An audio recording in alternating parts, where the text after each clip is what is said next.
Good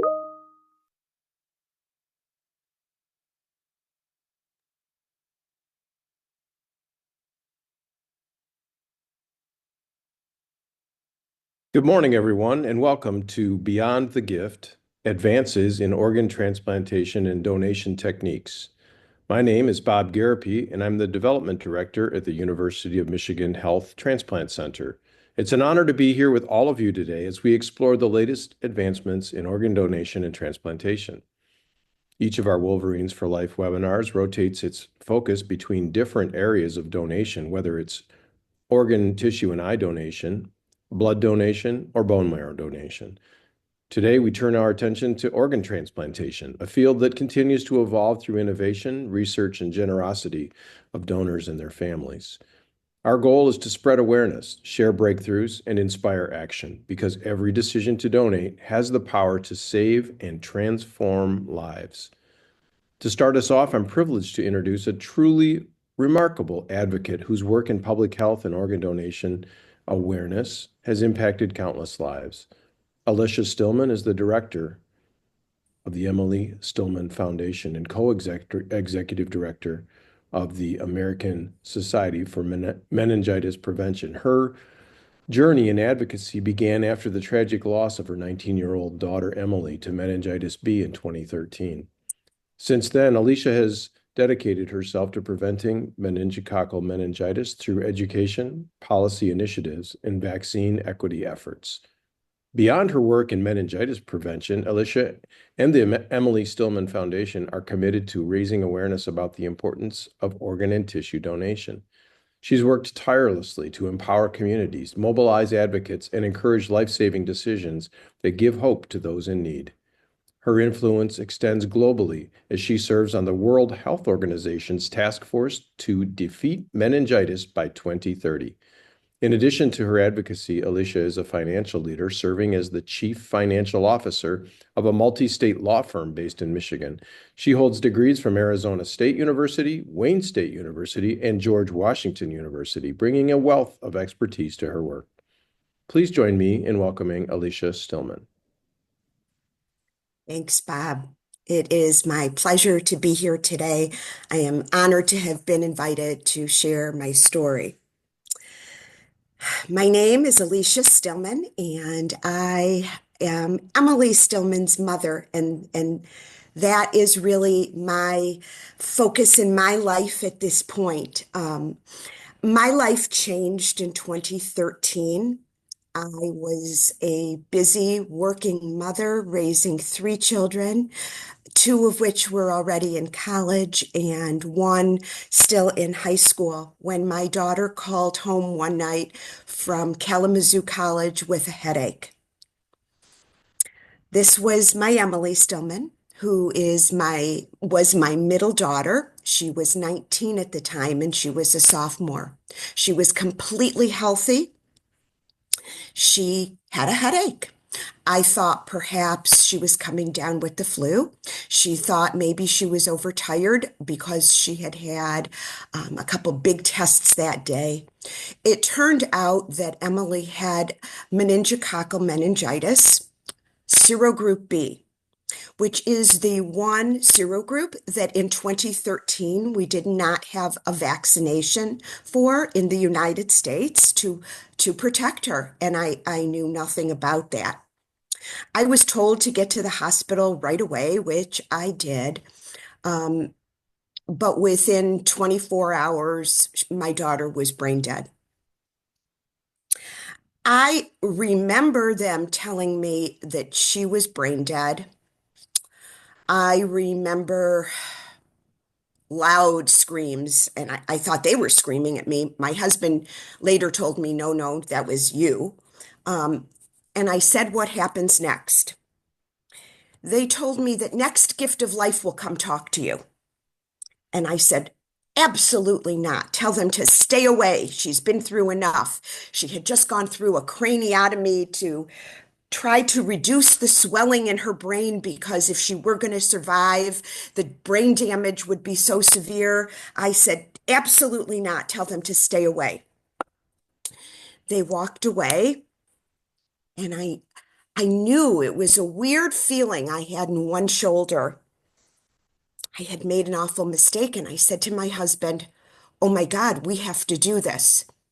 And he said, "I happen to be Jewish, and we raised our children Jewish." And he said, "Alicia, I don't even know if Jews can do this. We didn't know anything about that. We had never discussed organ donation in our family." We called our rabbi, and our rabbi said, "To save one life," the Talmud says, "to save one life is like saving the world. If you can do this, so few people have the opportunity to do this. If you can do this for Emily and make her a hero, it's the biggest mitzvah. That's blessing. That's the best thing you will ever do in your life." And I ran to the desk. She was still going to be brain dead. She wasn't going anywhere, but I ran to the desk and I said, "We changed our mind." My daughter, Emily, who in this picture you can see, she was beautiful. She smiled with her whole face. She lit up. She was charismatic. She was talented. She had her whole life planned out. She was going to be a comedian. She was going to be a psychologist. She wanted to be a mother. Everything was going to be good. But now she had a different calling. She was going to be a hero. We said goodbye to our daughter on a very cold February morning, 2013. I said goodbye, and I said, "You go, you be at peace, and we're going to figure this out. I'm going to figure out how this could have happened. What did I not know? What did I not do right? And I'm going to make sure this doesn't happen in other families." And I created the Emily Stillman Foundation with the intent to work in raising awareness for meningococcal disease and raising awareness for organ and tissue donation, because if I didn't know what an honor this would be to do, how would other people know? So Emily was able to save 6 lives with 5 of her organs, but countless others with bone and tissue. What you see here is her heart recipient, who we have a wonderful relationship with still to this day. His name is Guy. He is a physician at the Cleveland Clinic. And as stories go and turn full circle, last year in 2024, no, it was 2 years ago, in 2023, my husband was treated for cancer at the Cleveland Clinic. He had a very, very major surgery, and we were there for a while. And who would come and spend time with us and hold our hands? Guy, Emily's heart recipient, who is an enda. Oh wait, I'm a little flustered, but him and his family came and shared their family with us. When we met him first, in the picture on the left, he had 2 boys. He was a wonderful father, but he was preparing that he may have had to say goodbye when Emily's heart became available. His wife, Amy, became pregnant again after Emily's heart. They had a 3rd baby named Oliver. And then they had a 4th child, a little girl named Ellie, who's named after my Emily. Next slide.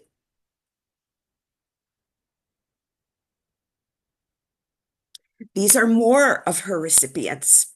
The picture on the left is when we did at our Michigan State Capitol. We did a walk right after Emily had passed away, and standing next to me was Emily's lung recipient, Joe Stepansky. He was the first lung recipient at his hospital in Grand Rapids.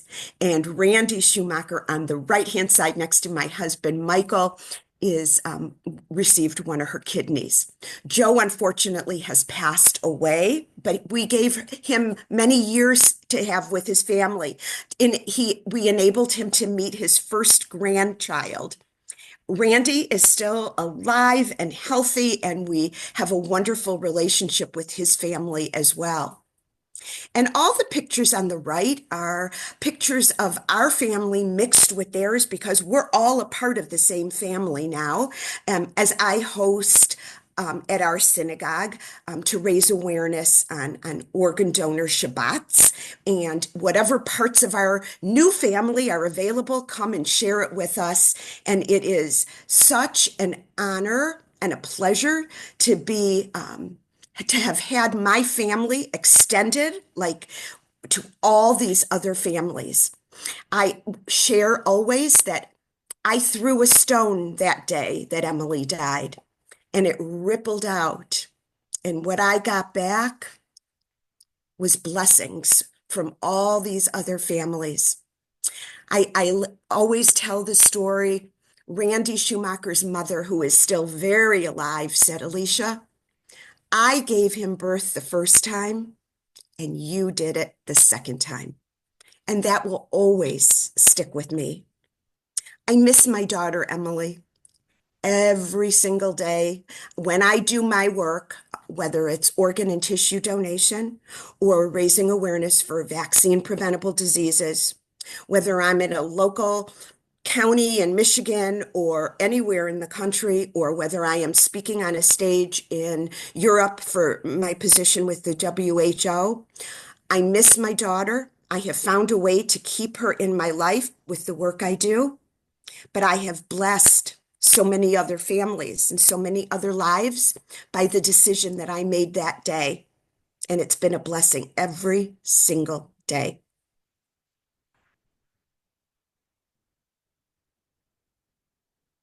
Alicia, thank you so much for sharing your story and reminding us why it is that we do the work that we do, and for inspiring people like the folks that we're going to hear from next, the young people that are really supporting Wolverines for Life with their work across the University of Michigan campuses. We're going to start with Melissa Fung Rojas from the Wolverines for Donation Medical School chapter. Welcome, Melissa.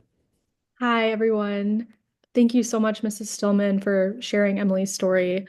The way you're carrying on her legacy and the impact she's had is really, really amazing.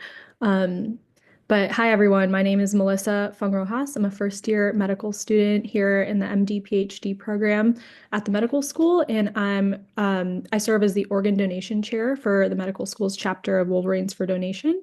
I'm really excited to be here with you all and hear about your experiences, your truly amazing and touching stories. A little bit about our chapter. Um, we are an ongoing collaboration between the University of Michigan Medical School community as well as Gift of Life Michigan, Be the Match, and organizations like the Red Cross and the Michigan Eye Bank. All of these groups have a shared mission of saving lives through organ donation. And we as students here at the medical school are in a unique position to work with them and to bring awareness about organ donation and transplant to future healthcare professionals and also folks in our greater surrounding community here. So our mission is ultimately to make an impact on the lives of many, many patients requiring blood transfusions, organ and tissue donations each year by we hold information sessions, donor registration events, blood drives, panels with experts like transplant surgeons and more. Actually, just last night, I had the really amazing opportunity to co-host a panel on transplant surgery with the U of M transplant interdisciplinary team alongside the pharmacy school SNAFA chapter, who I think we'll be hearing from also in a moment today.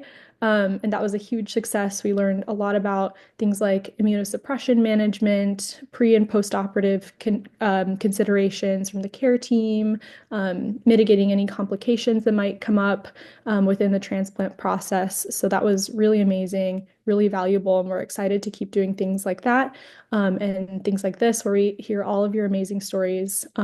Hearing these stories is a huge part of fulfilling our mission. So thank you so much for being here.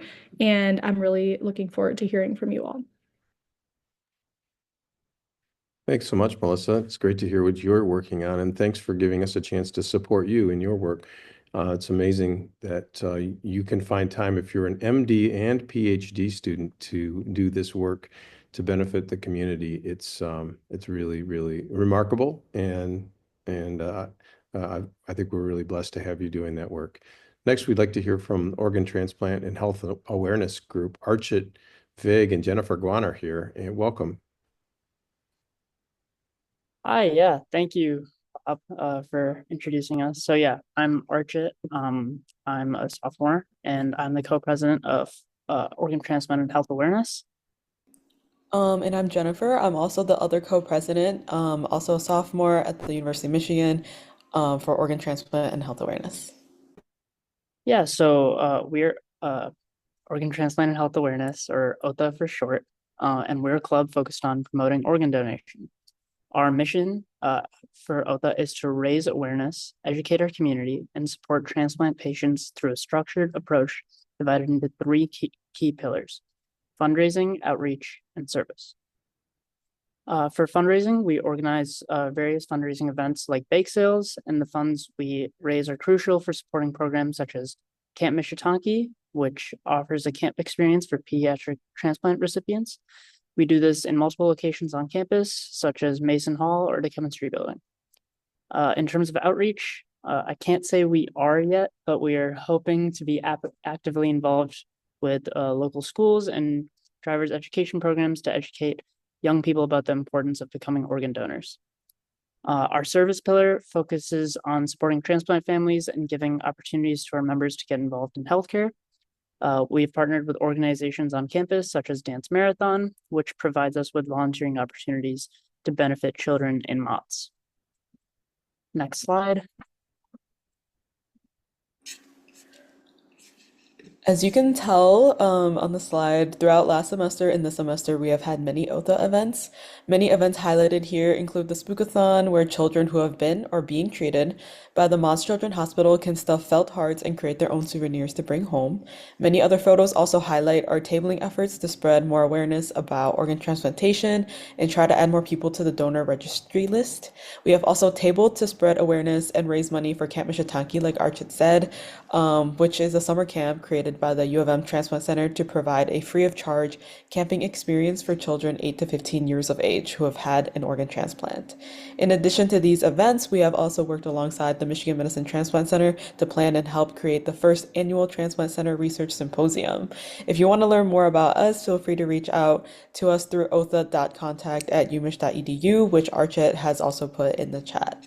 Thank you so much for letting us be able to talk about our org, and this is very incredibly valuable for all of us. Thank you. Thanks, Archit. Jennifer, thank you for your work. You showed up, I think one of the first meetings that we had with you last year. I thought, all right, who are these kids? What are they going to actually get done? Wow, have you taken organ donation awareness efforts by storm, and very impressed with your work, very impressed with you as students and as members of our community. It was great to have you participate in the Transplant Research Symposium. And we're going to have to talk about getting you into my son is 8. My youngest son is 18 and just started donating blood at one of the Ann Arbor high schools when they have blood drives. And I know that the next step for them would be promoting organ and tissue donation on the high school campus. So let's stay in touch about that. Next, we're going to hear from Anya Abushan with Blood Drives United. Welcome, Anya. Hi everyone. First of all, I want to say thank you to Mrs. Stillman for sharing Emily's story. That was super touching, and it's just a great example of like why we all do what we do here. But I am, to introduce myself again, Anya. I'm the external affairs officer for Blood Drives United. That's a Oregon campus. And we run a ton of blood drives throughout the whole school year. With the Red Cross. So next slide. Yeah. So first, like we started off the year doing our kickoff event in the Diag. That's just basically to try to get as many people as we can to start our fall battle. We go against Ohio State. And it was our first event to try to get people to sign up to volunteer to help run the blood drives, but also to donate blood. And then we also do wait, next slide. Um, we also do a ton of different marketing throughout the school year. We do chalkings where we just basically go around campus and chalk up wherever we can to try to promote blood donation. And then we also post like these posters to basically promote people as well. And then we also do an event called Blood Drops in the Diag where it's basically just you can see it in the picture on the right, but we lay a lot of drops of blood to again encourage blood donation. Um, and then here is highlighting our biggest drive of the school year, the Be a Hero drive. It's at the Big House. We this year was really a great success. We got 419 pints donated, meaning it's around 1,257 lives saved. And it was a great success overall. So many people came out to the event to support, even if they couldn't donate blood. There was a ton of people, promoting organ donation as well. So that was a great event. And then we also had the opportunity for the first time to participate in the Big Ten Abbott competition. Abbott is a global healthcare company, and this was just a competition of blood drives on a larger scale with all the schools in the Big Ten. And we ended up placing third place for that competition. So that was also a great success. And then we also had our like annual blood drive battle against Ohio State, and we did end up not winning that. But it was still a great success because altogether we helped save nearly 10,000 lives. Um, and we also still beat them in football, so it's okay. Um, and yeah, and then next slide. For the winter, we also had the Big Heart Blood Battle, which that's against Michigan State, Wisconsin, and Penn State. And overall, we helped save nearly 9,300 lives. We technically came in second place, even though it's kind of hard to see in the picture, but we did end up having by far like the most amount of pints donated. But we basically calculated based on like percent to goal reach. So we almost won, but yeah, either way, it was a big success because, of course, blood was donated. Um, and then that's basically all I have for you. But thank you. This is just a reminder to donate. And yeah, thank you for your time and listening. Thanks, Anya. A lot of work going on there. I hate that there's no way to tell that story without putting the Ohio State logo up on the screen, but I guess we got to do it. But I love the fact that you pointed out that we did beat them in football, which is always awesome. We actually had somebody was to our I think Archit and Jennifer were talking about Camp Mishitanki. We just had a big fundraiser for Camp Mishitanki on Sunday and a bowling event. And we had a bunch of the football players come, and they are really excited about Camp Mishitanki too. They understand the story. And so the links with athletics and with the students across campus really make a difference. They make a difference for everybody that we're working for. So thanks for your work at Blood Drives United. And next, we'd like to hear from Skylar Grossberg with Wolverines for Donation Undergraduate School, the undergraduate school chapter. Welcome, Skylar. Hi, I hope everybody's doing well. I'm so glad to be here today. My name's Skylar. I am the new but current president of the undergraduate chapter of Wolverines for Donation. I won't have much to like update about the club for you guys right now, just because I just got started, but I thought I would introduce myself. So I got really interested in this organization because my dad had both a lung and bone marrow transplant when I was a kid, and I've actually had a bone marrow transplant myself about 5 years ago.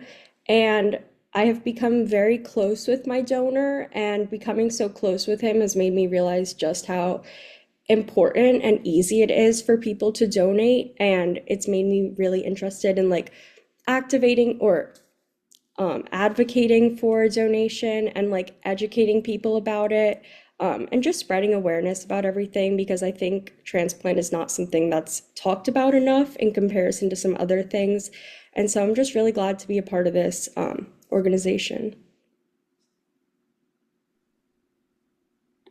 Thanks, Skylar, and thanks for being willing to tell that personal story about your transplant experience and your family transplant experience. There are lots and lots and lots of amazing stories out there, but not everybody is in a place where they feel comfortable or able to share that story publicly. So it does make a big difference, and we're grateful to have you here.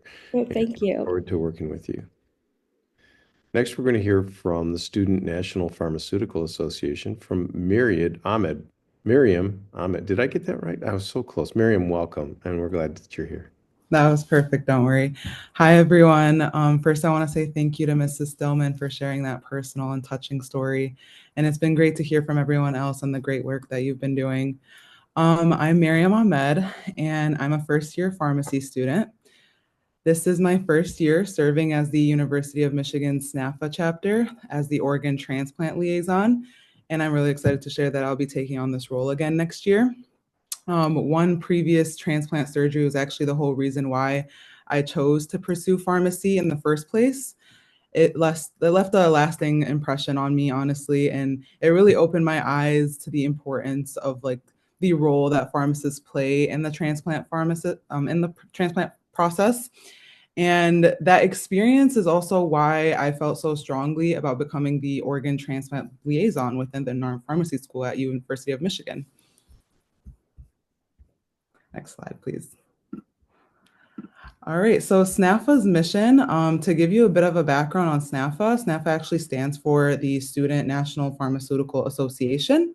We're a service-based organization made up of pharmacy students who are passionate about healthcare equity, professional development, and improving outcomes in underserved communities. Next slide. So we have something called surge challenges. And what are surge challenges? A unique aspect of this is it's actually a monthly themed task that each committee participates in. And they're really designed to help students grow professionally and educate one another and basically increase community awareness on major healthcare issues. For example, in October, my challenge was to create a presentation for pharmacy students about the complications of kidney insufficiency and transplants, especially with patients that are undergoing chemotherapy too. And these kind of challenges really like push us to think critically and communicate clearly across these disciplines and essentially just help us educate ourselves and educate other students along the way. Next slide, please. And this year, we actually co-hosted our first annual organ transplant panel event, and it was a success. It actually happened last night. We had initially 8 speakers, but one had to cancel, unfortunately, but 7 incredible panelists were with us yesterday, including 3 pharmacists, 1 transplant surgeon, and 3 nurses, which were actually also transplant coordinators. And each one brought us a unique perspective on the transplant process. And we kind of oriented our questions to each speaker's role, like specific role. We also collaborated with Wolverines for donations, which is actually led by Melissa that just presented with us today. And we're planning to host this annually and keep upgrading it year after year to make it more impactful. Next slide. Well, thank you for listening and letting me share everything that we've been working with SNAFA. And I'm excited to continue on advocating for organ transplant education and awareness just going forward. And if you ever feel like contacting me to learn more or connect, feel free to reach out to that email. Thank you. Thanks, Miriam. Thanks for sharing about SNAFA. I just learned a few things myself. And, we always say that we don't do transplants without donors. We can't do transplants without donors. But I have to say, from my experience in the transplant center, we also can't do transplants without pharmacy, without pharmacists, because before, during, and after transplantation, as well as maintaining organ donors prior to organ donation surgery in the hospital, and to keep organs very, very healthy for donation, pharmacies plays a huge role. And I look forward to working with you more as we move forward. And thanks for being here today. Next, we're going to hear from Anjali Iyer from NMDP on campus. Welcome. Thank you so much for having me. Um, my name's Anjali, and I am the treasurer for NMDP. So NMDP stands for National Marrow Donor Program. You may have previously known it as Be the Match. This is an organization that matches patients suffering from life-threatening blood diseases with bone marrow or PBSC donors. So I guess personally for me, why I got so interested in this was my dad actually received a bone marrow transplant in 1996. And if he hadn't, me and my sister wouldn't be here today. So I think this is a organization that's not really well known, but it's a very important and very easy registry to join. So in order to join the registry, people just do a simple cheek swab, fill out a few questions, and then you're on the registry. And so as a club at U of M, our goal is to get as many people on the registry as possible. Next slide, please. So what we do as a club is we hold tabling events. And in those events, we try to inform students about Be the Match or NMDP. And our biggest thing is that you can join the registry between 18 and 35. And so college campuses are like prime targets, mostly because when a patient needs a donor, they often seek out families first. But if there's no match within the family, then they go to this registry. But the patient often needs to be of the same ethnic background as the donor. And so there's a lot of like ethnic disparity within the registry. And since college campuses are so diverse, especially U of M, our goal is to get as many people registered as possible. The biggest thing with the registry, it's not a lifelong commitment. You can ask to be removed from the registry at any time.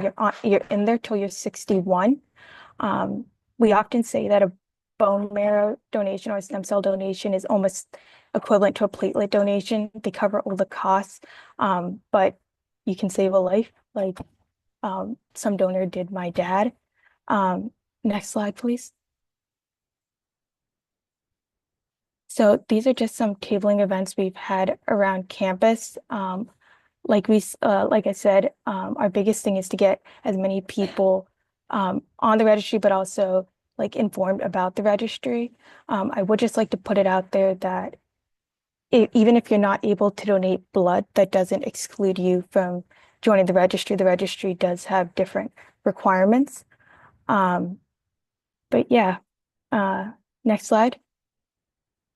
You can reach out through the GroupMe or through the Instagram if you have any questions. I hope this inspires some of you to join the registry. Thank you. Thanks for your work to promote marrow donation. And we've already heard a couple of stories about how bone marrow donation and bone marrow transplant has transformed and saved lives. Next, we're going to hear from our seventh student organization, Delta Gamma. I think Megan can correct me if I'm wrong, but I think that's a record. We've got 7 groups of students across the University of Michigan campuses that are working to benefit organ and tissue and donation in ways that are, it's amazing to me that you have time to do that and your homework. I assume, Abby, that you're skipping class, and we're glad that you're doing that. Welcome. Glad that you're here. Thank you. 1 minute. My phone is going off, so I need to turn that off really quickly. I'll be right back. No worries. We'll be right here, be waiting for you. And that happens with Zoom. I wasn't even sure I'd started talking today. And then I started talking, and then I didn't have my camera on. Wait a minute. I had my camera on, then I didn't have my. Now you're up. Welcome. I'm glad you're here. Great. Thank you so much. Sorry about that technical difficulty. Thank you so much for having me. It has been very inspiring to hear everyone's story so far. My name is Abigail Getman, and I'm a second-year undergrad and the vice president of Foundation for the Xi chapter of the Delta Gamma sorority here at the University of Michigan. And I'm so honored to be able to talk to all of you about Delta Gamma's partnership with Wolverines for Life. Before I get into that, I wanted you all to learn a little bit more about Delta Gamma. Our philanthropy, called Service for Sight, supports the 5 blind schools founded by Delta Gammas and other North American organizations that provide access and advocacy for people in the visually impaired community. This philanthropy has been at the heart of the Delta Gamma mission since 1936, when a member who was blind petitioned to adopt Aid to the Blind as our official philanthropy. The motto of Delta Gamma is "Do Good," and it is something our members embody on a daily basis. Each semester, we hold a signature fundraiser to raise money for the National DG Philanthropy Service for Sight and for another organization of our choice that supports eyesight conservation or blind prevention. In fact, exactly 1 week ago, we hosted Anchor Skate at Yost Ice Arena, where we raised over $7,000. Half of the proceeds went to Service for Sight, and this year we decided to direct the other half of our proceeds to Eversight. Eversight is a global nonprofit organization, an eye bank with a mission to restore sight and prevent blindness through the healing power of donation, transplantation, and research. We've had the opportunity for over 50 of our chapter members to go on tours at the local Eversight Center in Ann Arbor throughout last semester and this semester, which has been an incredible experience for them to understand the importance of their philanthropic work. We've also loved working with the Donate Life Coalition of Michigan to make comfort blankets, as you can see on the screen. We usually have a lot of our new members do this, and it's a great way for them to bond with their new member class. And our chapter also loves engaging with the local blind and visually impaired community. Like with the Lions Club, we help them do eyesight screenings at the local Ann Arbor preschools and elementary schools. And we've also worked closely with the Pennerton Center for Blind Children in Detroit. So we are so grateful for our local connections, and we are also so grateful for our connection to Wolverines for Life.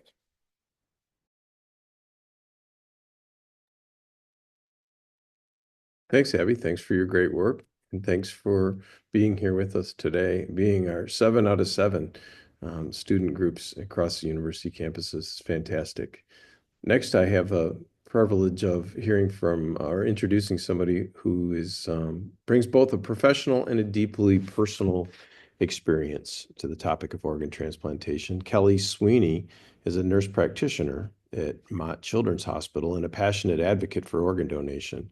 But beyond her professional role, she's lived the transplant journey firsthand through her husband's battle with stage 4 colon cancer.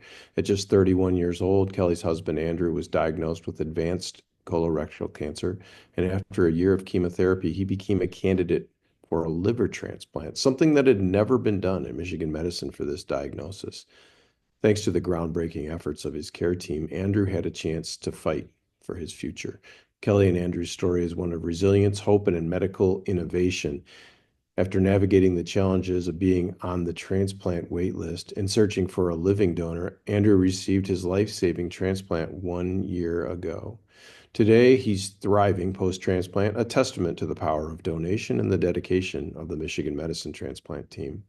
Kelly and Andrew are both proud Michigan alumni, having met as members of the Michigan Marching Band during undergrad. Now, as a family, including their 2 young daughters, they continue to champion the importance of organ donation and the life-saving impact it can have. Please join me in welcoming Kelly Sweeney. Hi there. Can you see me okay?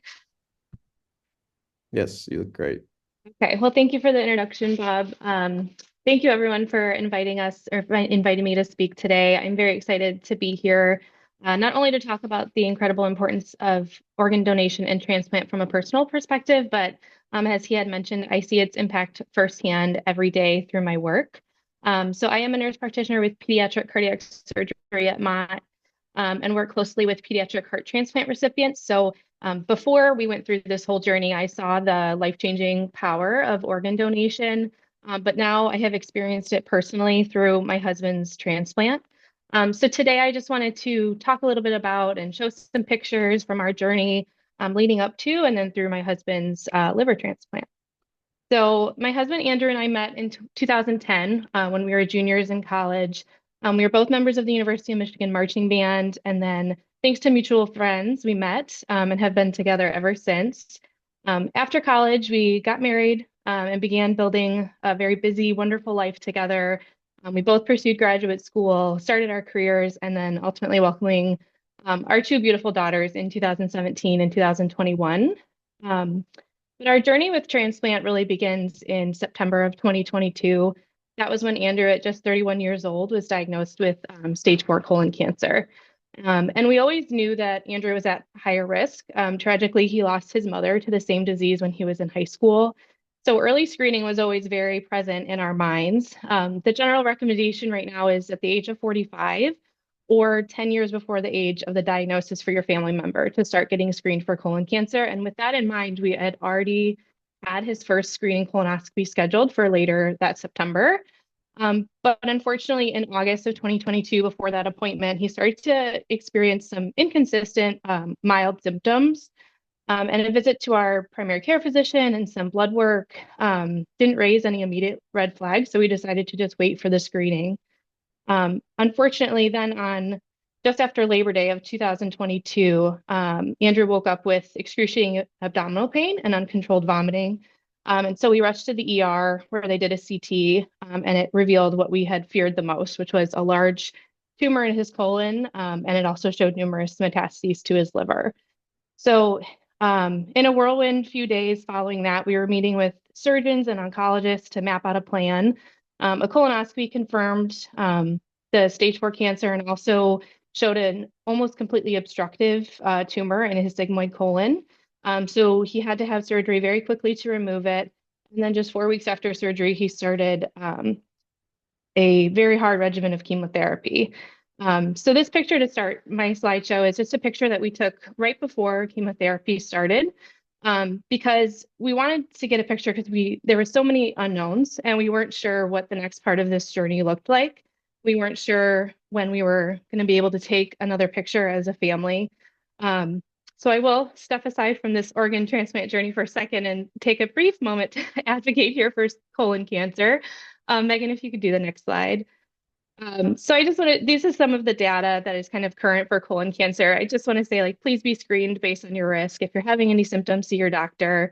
Even though Andrew was at risk, we were kind of doing everything correctly. And he still ended up with stage 4 colon cancer. So I'll get off my advocacy soapbox, but I just wanted to plug that. Next slide. So despite the devastation of his diagnosis, there was hope. He initially responded very, very well to his chemotherapies. His tumors all shrunk by half with his next CT scan.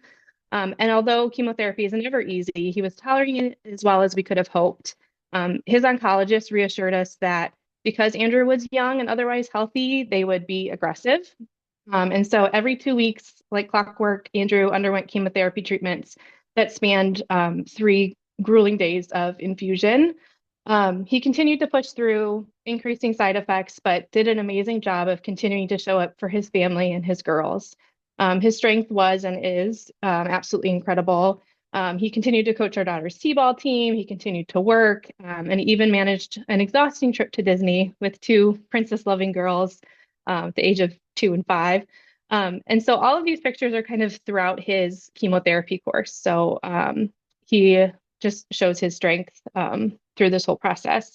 But by the spring or summer of 2023, the side effects began to worsen, and his disease had plateaued. So his liver metastases remained stable, but there was no further shrinkage and no further response with the chemotherapy. His oncologist continued with the highest dose chemotherapy to keep them stable, and then introduced to us a new possibility that was emerging for colon cancer patients, which was liver transplant. Andrew's oncologist told us that research in liver transplant for colorectal cancer was showing promising results with improved survival outcomes for colon cancer patients, specifically with unresectable liver metastases. So when Andrew was diagnosed, we were given a 5-year survival rate of 5 to 10%. And with liver transplant, the 5-year survival rate in some of these studies was 60 to 80%. So we did a lot of research and felt like this was the end goal that we had to work towards. If we could get there, we could manage any potential complications. And our oncologist, Dr. Kraus, as luck would have it, told us that University of Michigan was actively developing their protocols for colon cancer liver transplant candidates. So our oncologist referred Andrew to be evaluated by the transplant center. We met with Doctors Parikh and Sanaday, and immediately felt like this was a really great option and felt like we were in such great hands because Michigan is such a highly respected transplant center in general, done thousands and thousands of liver transplants in general. And everyone we met was just very, very supportive. So after extensive evaluations through the spring and summer, Andrew was approved for transplant in July of that year. Next slide. We were really overwhelmed by our community response to him being listed for liver transplant. So many people stepped forward to be living donors. I think we had like over 60 people try to be a live donor for Andrew. Unfortunately, none were a match, so we continued to wait. Andrew continued chemotherapy every 2 weeks while we waited, and luckily his tumors remained stable. So we had no new growth and no new lesions, so we just had to kind of continue with this high-dose chemotherapy. That fall, we actually had a couple of near misses, so potential transplants that for one reason or another fell through. And so we just continued to wait. And one thing you have to know about Andrew and I is that we love Michigan football. Obviously, we were in the Michigan Marching Band together. So that Christmas, New Year's, we saw Michigan football make their way to the playoffs.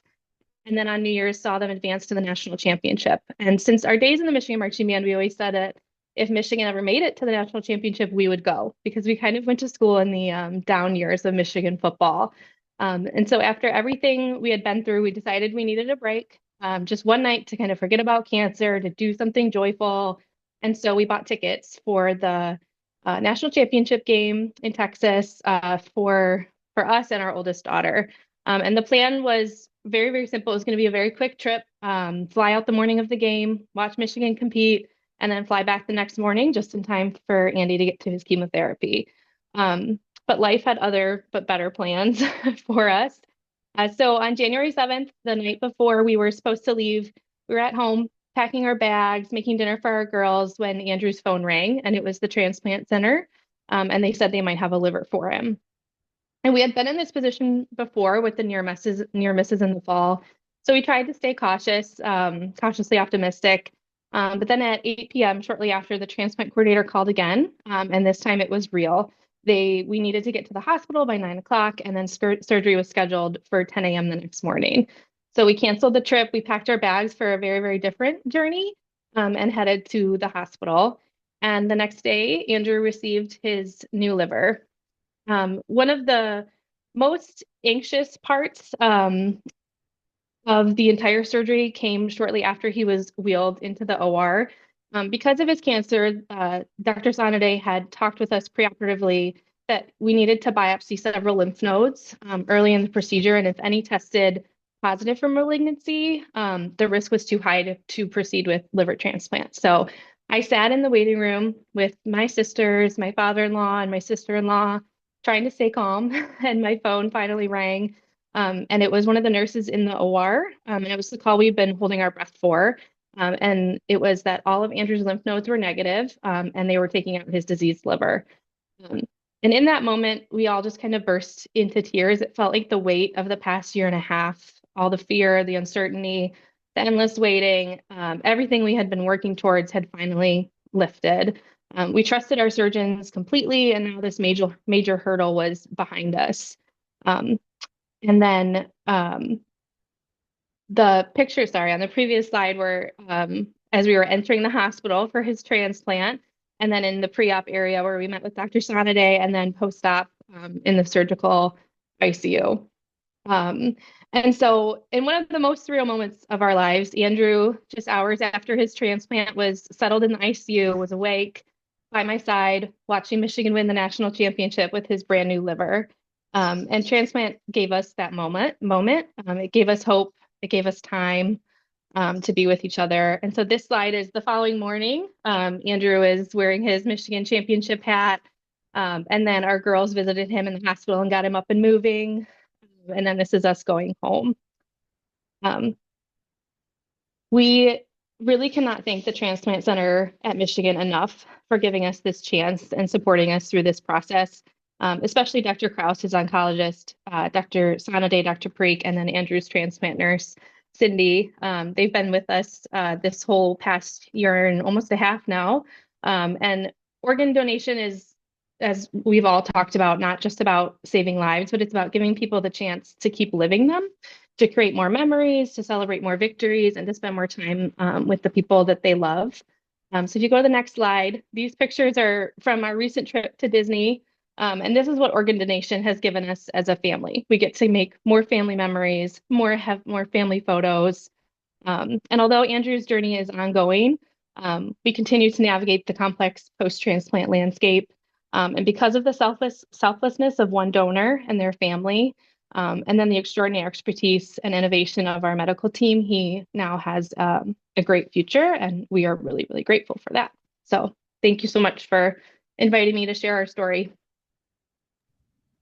And what a story. Thank you, Kelly. And you know, we're less than a year away from our next national championship. So Yeah, we can only hope. it can absolutely, especially with some of the talent that Coach Moore's brought to Ann Arbor. But thank you so much for sharing your story, for giving For us sure. more inspiration, and for linking back another story back to the Big House and your experience there, Michigan marching band, and of course as a football fan. I love that. Next, we're going to hear from our next speaker, Dr. Danielle Haakinson, a distinguished transplant surgeon at the University of Michigan Health Transplant Center. Dr. Haakinson earned her medical degree from University of Colorado School of Medicine in 2008, and then she completed her general surgery residency and transplant abdominal surgery fellowship at the Mayo Clinic, finishing in 2015 and 2017, respectively. At Michigan Medicine, Dr. Haakinson serves as the surgical program director of the Adult Kidney Transplant Program and plays a key role in the liver transplant program. Her dedication to advancing transplant techniques, particularly through robotics, which I love, and emerging transplant technologies, has helped drive innovation, enhance surgical precision, and improve education in the field. It's always a treat to hear from Danny. Welcome, Dr. Haakinson. Oh, thank you so much, Bob. I'm truly humbled to join this incredible group of panelists. Alicia, and sharing your story and the gifts that were shared by your loss of your amazing daughter, Emily. Kelly, sharing your personal story, just truly touching and at the heart of what we do every day. Also, hearing from these 7 groups of young people engaged in advocacy and trying to promote donation and better lives of others is also truly inspiring. I have, the world's best job. I get to see miracles be granted and kindness be extended every day. And it's just truly a privilege to represent my fellow surgeons. I think, when I think about promoting organ and tissue donation, I think about this in several different domains. First and foremost is living donation. It is possible for healthy people to enable a life-saving gift of others through a variety of means. We heard about, blood donation. That's probably the most common and easy way, but becoming a bone marrow donor. Those are things that are small sort of pain and inconvenience for the donor for a potentially life-saving gift. When you think about organ donation with living donation, it really are abdominal organs, where those are the areas in which we can consider this. And Kelly touched on this, that the story, of her family's journey really moved, a huge number of people in their community to step forward and consider, having a major operation to save the life of another. A kidney donation with living donors is much more common than liver donation, but both of them have been performed for decades now and are very safe procedures. At the end of the day, we want to make sure that our living donors are protected and we've tested them well and donation is safe and advisable and they're going to take good care of themselves afterwards. So it's a very thorough education and vetting process to make sure that stepping forward as a living donor is a safe and reasonable choice. Uh, Living donation is the very best quality organ we use for transplant. When I'm talking to folks on our wait list, I often say, if you think about, needing to get a ride to work every day, sort of your best case scenario would be to win the lottery and get a brand new sports car.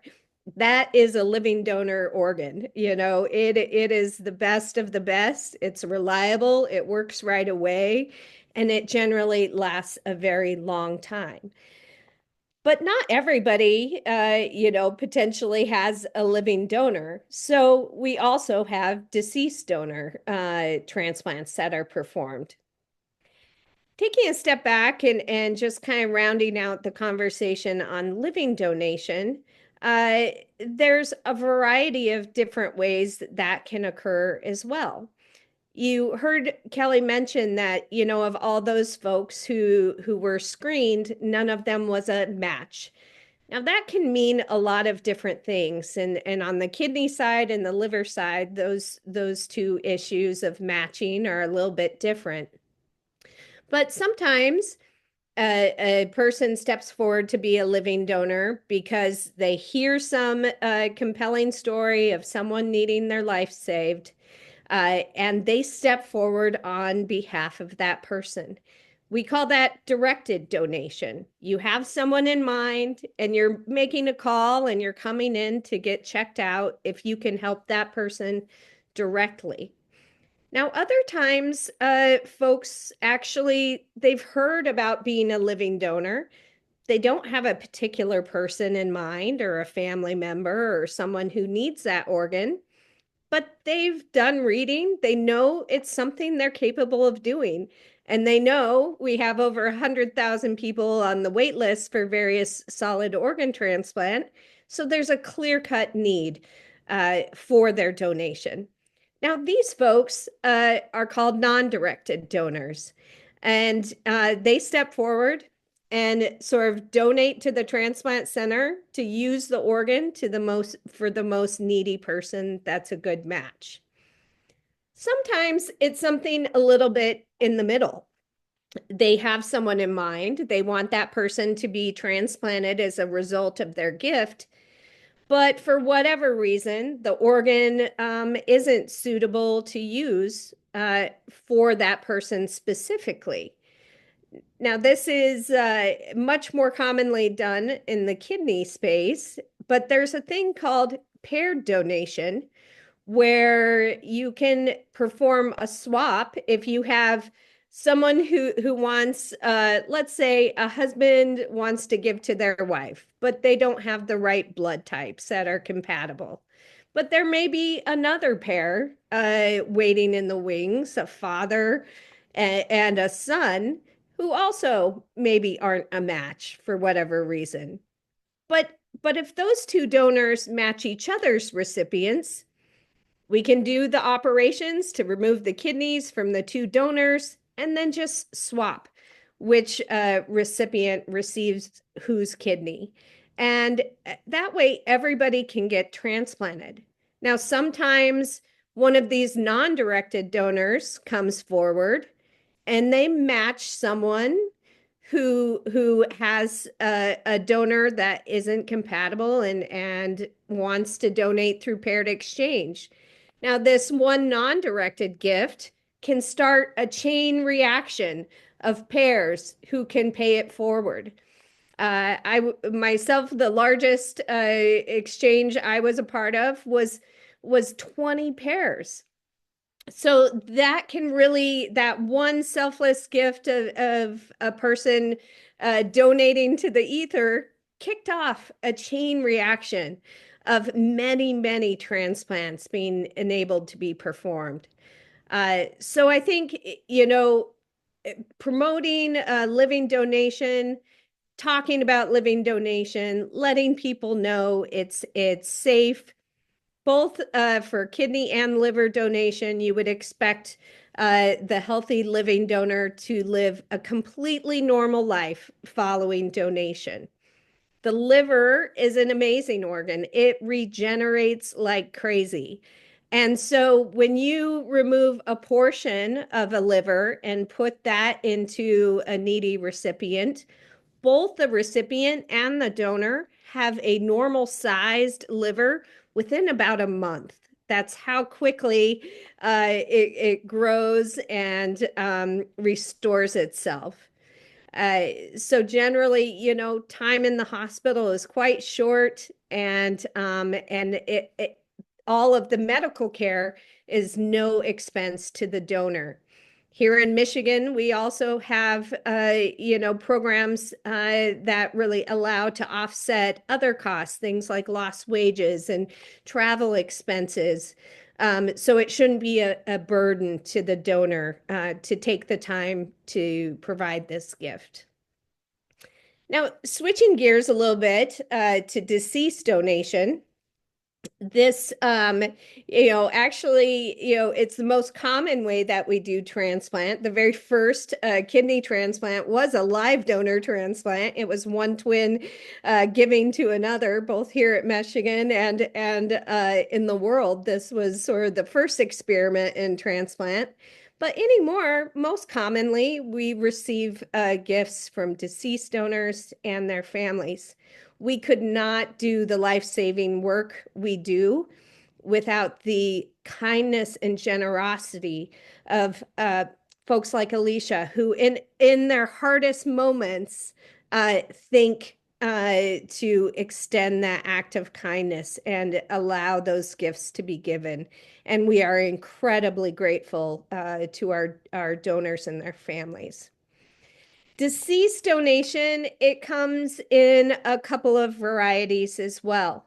As we heard before, we heard a story of a donor who is brain dead. When you no longer have blood flow to your brain, you are a legally dead individual. So we can plan that donation event as a very controlled surgery. Oftentimes, teams fly in from all over the country, one for the lungs, one for the heart, one for the liver, maybe the pancreas, the small intestine. And they work together to be able to very safely and quickly flush the organs, put them on ice, and get them traveling back to their recipients. It's a very controlled operation. And generally, these organs can be quite high quality as well. There's a subset of donors, though, that they maybe do still have some blood flow to the brain, some very basic reflexes. And if they had signed up to be an organ donor on their driver's license or in talking with their family, if their family has decided to withdraw care and let them pass, we really want to honor that attempt at organ donation for these donors as well.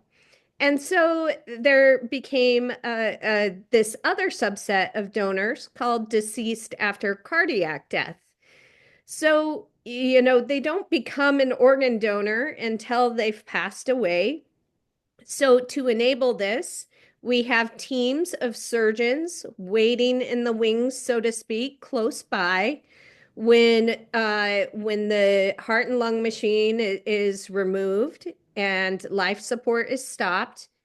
And if the heart stops and that person passes away quickly enough, we can still very quickly kind of go in and perform an operation to retrieve and flush and put on ice those very valuable organs. It's a different kind of operation, and there's a lot of technicalities about it that make it more challenging. And so when this type of donation first came about, there was some amount of reluctance to use these organs, a little bit of hand wringing, being nervous, are these going to be good enough quality to use? We've had some incredible new technologies that have been developed in the recent 15 to 20 years, and now are very commonplace, that can really enable this donation to occur more safely. Actually, here at University of Michigan, we were the first center in the United States to embrace a type of donation that currently is referred to as NRP, or normothermic regional perfusion. It's basically a way to restore some blood flow just to the organs after the heart has stopped, to allow that organ removal and preservation to happen similar to the way a brain dead donor may occur.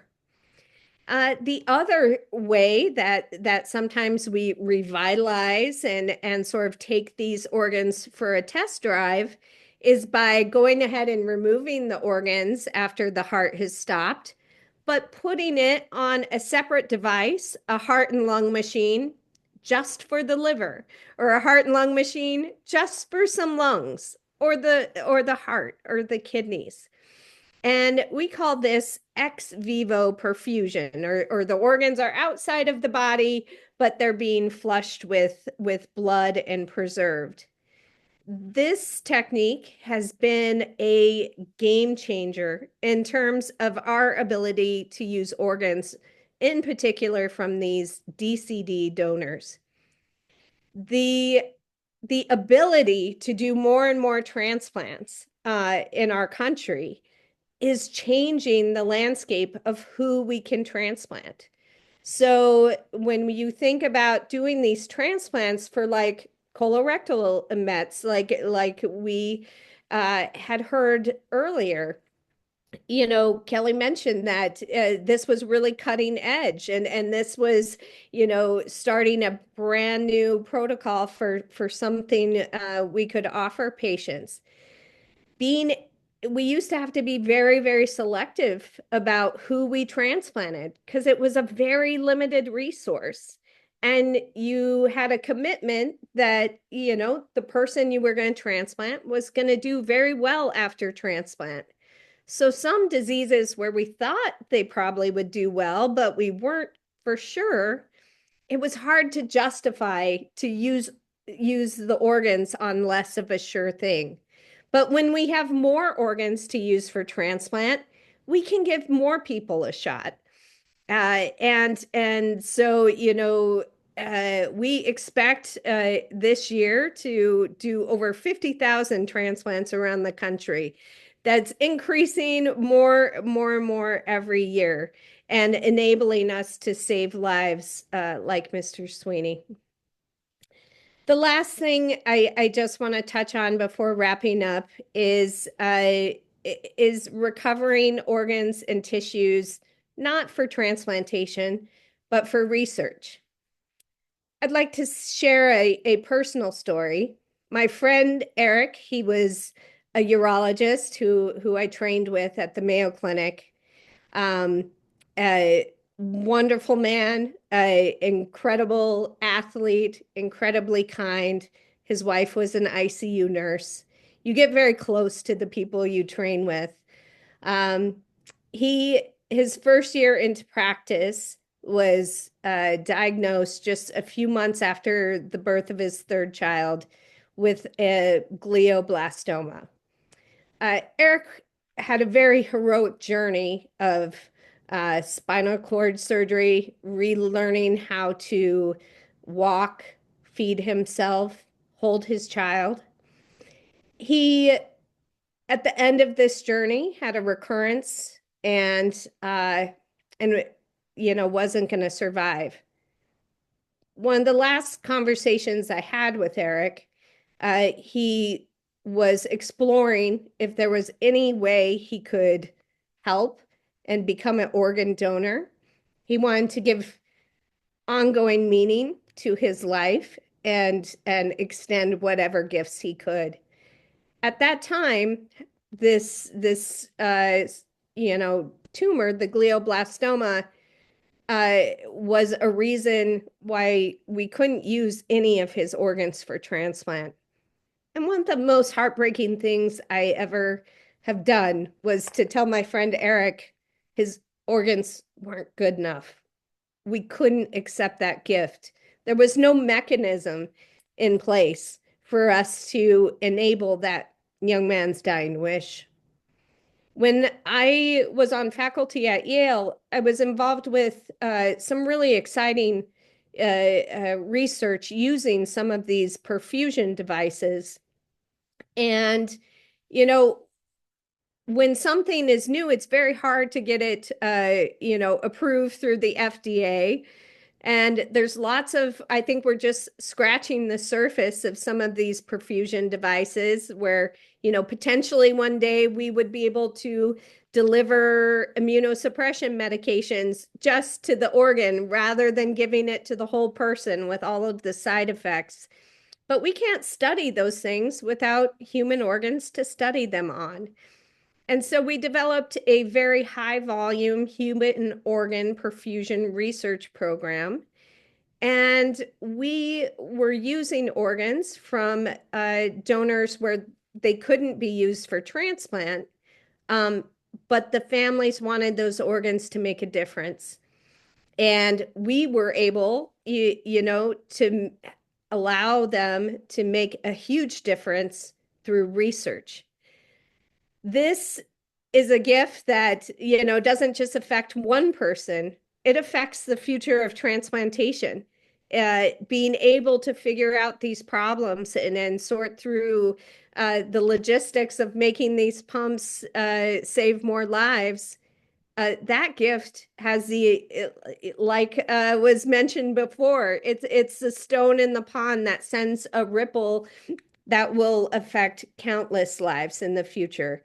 And so at the end of my time there, we were doing 5-day liver perfusions and running all kinds of experiments and keeping these organs alive outside of the body, which gave us so much information about how to make transplantation better. I'll share also the inspiring story of a friend and colleague of mine, Bob Montgomery, who's at NYU. He has done, really some truly groundbreaking research where he flipped the cards a little bit. He does xenotransplantation, or using humanized pig organs, both hearts and livers, to see if we can use those for transplantation. But again, you need a person to sort of try it out in and work out the kinks before you use it in a more broad fashion. So some very wonderful families gave their consent for their loved one whose organs couldn't be used for transplant to be the recipient of one of these pig organs and help us figure out that problem. We call this a decedent model. One of these donors who received these organs stayed alive, kept these organs alive for a couple of months to figure out what are the kinks? How do we manage this? What medications do we need? So it's these generous gifts, whether or not they're used for transplantation, that enable us to give these life-saving opportunities. And certainly we hope, more and more of these opportunities continue to grow. So thank you so much for the opportunity to share these insights with you all and appreciate your participation today. Thanks, Doc. That's awesome. And I remember when I was on way back in the day when I was doing organ preservation on the team and flying out, and also working on the living donors with when the robots were first introduced, the robotic donation was first introduced. It was absolutely fascinating. And when we would occasionally have pumps, it was really back in the day pumps, but we had pumps that we pumped kidneys, and we would bring them up to the office, and people would come in and look, and it was another world back then. I'm so excited to hear about all of the changes that are happening as we move forward, and it's great to have you as part of our team here in our Michigan Medicine Transplant Center family. So thanks for your presentation today. Next, we're going to watch a video together as we continue to explore the remarkable advancements in organ transplantation. We'd like to share an inspiring story that highlights the life-changing impact of medical breakthroughs. The video shows a 10-year-old Lev'Veon, a vibrant young athlete, a musician who became the first child to ever receive a total artificial heart at University of Michigan CES Mott Children's Hospital. His journey underscores the incredible strides being made in transplant technology and the profound difference it can make in patients' lives. Let's watch together for the next couple of minutes.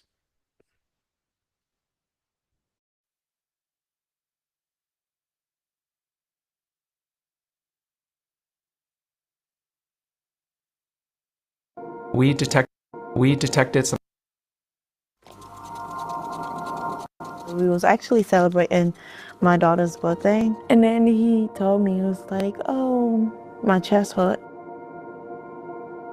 We detected some subtle EKG changes to go along with the chest pain. So out of an abundance of caution, we decided to admit and observe Lev'Veon. And then Lev'Veon flatlined. Lev'Veon was a completely healthy, thriving 10-year-old. His heart structure and function was totally normal. We realized that Lev'Veon probably had something called myocarditis. Myocarditis is a poorly understood condition where the body, for some reason, some trigger, starts to attack its own heart. It did kind of quickly become evident to many of us that this case was unique. We decided that the total artificial heart was really going to be Lev'Veon's only option. When they told us that, hey, they want to try out this procedure with this artificial heart, it have not been done at this hospital. I think it have not been done in Michigan yet. It is not a 100% guarantee he can die on the table. Once it was implanted, that was kind of the moment of truth where we were all kind of holding our breath to see if this device was going to work.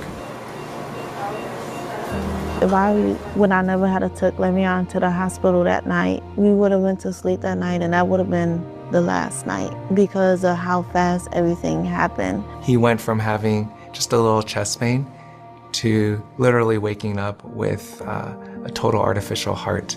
And then several weeks after that, he underwent the massive ordeal of a heart transplant.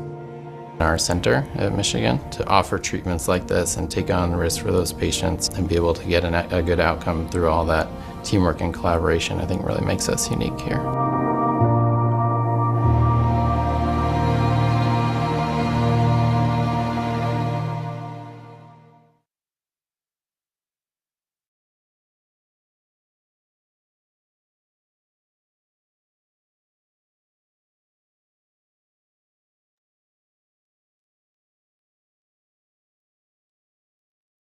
All right. Hi, everybody. My name is Megan Abramson Levitsky, and I am the program manager of Wolverines for Life. Thank you all for being here this afternoon. I hope today's program has given you not only knowledge, but inspiration, a deeper understanding of how donation changes lives and the role that we all play in making that possible. One of the things that I love most about Wolverines for Life is the way that it brings people together. This work isn't just about one person or one organization. It's a movement that's built on shared stories, dedication, and the drive to make a difference. Today, we've heard from incredible speakers who embody that mission. Alicia Stillman showed us the power of turning loss into action, making the most tragic circumstances while also advocating for growth and improvement in healthcare. Kelly Sweeney shared her deeply personal and groundbreaking journey of her husband's transplant, a testament to both medical innovation and the strength of the human spirit. And Dr. Haakinson gave us a glimpse into the future of transplantation, where technology and expertise are expanding what's possible every day. Of course, none of this happens without the collaboration of so many people, our medical teams, our educators, our advocates, and our community partners. Whether it's Michigan Medicine leading the way in transplant innovation, the American Red Cross working tirelessly to ensure that blood is available for those who need it, or the volunteers who show up day after day, event after event, to educate and inspire action. This is what makes Wolverines for Life so special. And that's why we take a moment every year to recognize those who go above and beyond to share this mission. This year, we were honored to present the Wolverines for Life Leadership Award to Lori Klaus. Lori has been a quiet force behind the success of so many of our blood drives at the Towsley Center, coordinating logistics, working closely with the Red Cross and University of Michigan health stakeholders, and ensuring that our volunteers have the support that they need while on site. She has been the kind of partner every organization hopes for: reliable, resourceful, and always ready to find a solution. Lori, if you're listening right now, or if you're listening to the recording later on, your dedication has helped save and improve countless lives through blood donation. On behalf of everyone at Wolverines for Life, we thank you so much for your years of service and your well-earned, relaxing retirement. Finally, a huge thank you to Bob Garapy for his support and leadership in today's program, as well as our student speakers for helping to spread awareness, education, and advocacy across the academic and medical school campuses. And of course, thanks to all of you, our attendees, for being part of this conversation and carrying these messages forward. Your support, your advocacy, and your willingness to share what you've learned today is what drives this mission forward. Just want to share some links with you all here as we wrap up today's program. I hope you've all found inspiration in the stories and insights shared by our incredible speakers. If you're feeling motivated to take the next steps in making a life-saving difference, now is the time. As always, we encourage you to join the organ donor registry, sign up the bone marrow registry, or commit to donating blood. It's a simple, impactful way and could be the most important decision you ever make. The links to sign up are on your screen right now. Please take a moment to join this vital mission. And don't forget, you can stay connected and continue spreading the word by following Wolverines for Life on Facebook, Twitter, Instagram, and LinkedIn. Together, we can keep the conversation going and inspire even more life-saving action, especially this month, Donate Life Month. Thank you for joining us today, and have a wonderful afternoon. And please remember, the power to save a life could be in your hands.